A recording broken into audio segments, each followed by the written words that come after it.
Hey y'all, welcome back to Ascending with Ashley. I'm Ashley. This is Embodying Divine Feminine Energy. I am not going to try and pronounce this name. I'm going to shorten it to Anna or Anna. I believe that's Anna. So I'm going to start with Anna, okay? The joy permeated mother. I am my own guru. I know the self that never changes.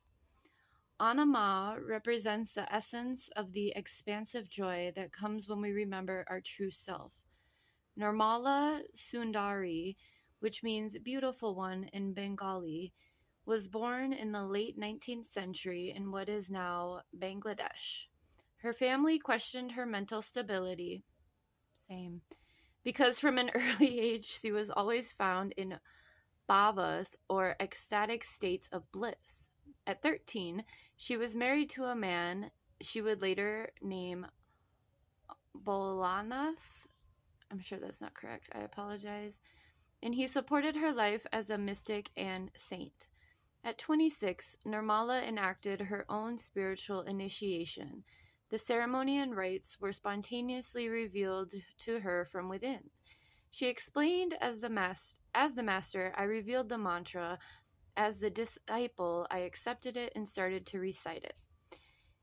She's talking about the process of consciousness, okay?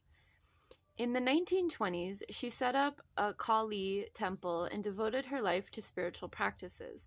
She began to be recognizing as the living embodiment of the divine feminine and as the incarnation of Kali as divine love.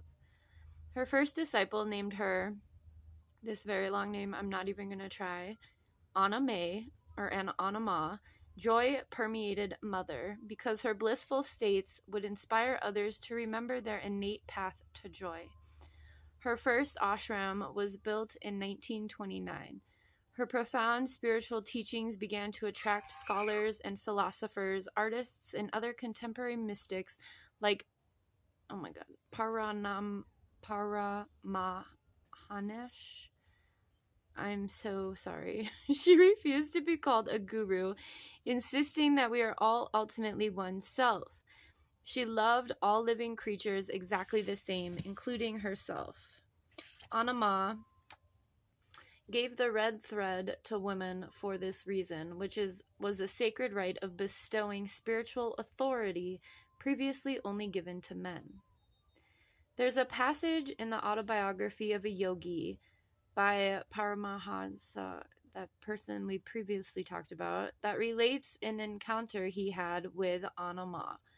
He asks her why she is always so filled with joy, and she can enter states of bliss instantly. She explains to him that she's aware of her true self.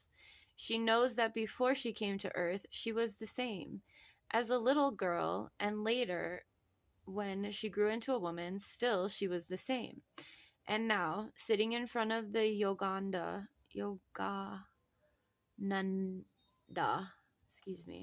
she remains the same. And even after death, she says, I'm not sure why my phone is doing that. Okay. And even after death, she says, though the dance of creation changes around me, I shall be the same. This is self-realization merging with that aspect within us that never changes. It's becoming conscious of the self that is eternal while within this brief mortal existence. Anama believed that the only true calling or purpose any of us have is to become realized. And so she believed that in any action we take toward that goal is sacred. There's a deep, calm, abiding joy that arrives when we can merge with the aspect of us that never changes. There's a bliss we get to experience every time we detach from the surface storms that cause chaos in our lives. If we can remember that we are the guru, that we are an aspect of the divine that remains the same no matter how much change surrounds us, then we get to arrive at a joy that lives at the core of our being. Fuck yeah. Okay, I added that part. Soul meditation. What does joy feel like in my body? And your intention, I am my own guru. I know the self that never changes. She's so rad on. I don't really have a lot to add. I think a lot of my other videos talk to this, but this is the process of coming into consciousness. So yeah, if you're wondering more about this specifically,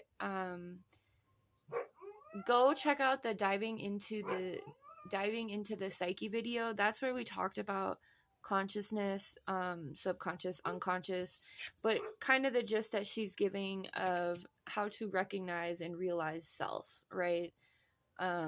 Without all the other things going on. Have a good one, y'all.